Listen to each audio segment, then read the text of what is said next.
Okay, so today we're going over the squat. First thing you want to do is make sure your hands are even on the bar so that once you go under it, that you're right in the center, so it's not tilting to one side or the other.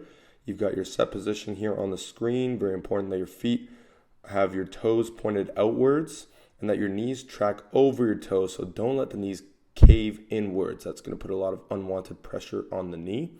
Make sure you keep the chest up. As always, the core has to stay tight, and you're going to see from this other angle right here that the back and the shoulders are being pinched back. You want to make sure that you keep your weight on your heels. Your feet have to stay flat on the ground, and you want to push through the heels, not the toes.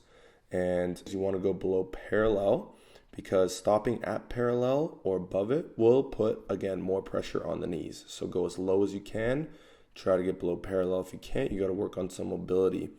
Now, one thing that people are noticing from my squat here is that your knees may go past your toes. That's a common myth. It depends on limb lengths. So if your tibia or your lower leg is very long, like mine is, then it's not a big deal if your knees go past your toes. That's simply the way it's going to be.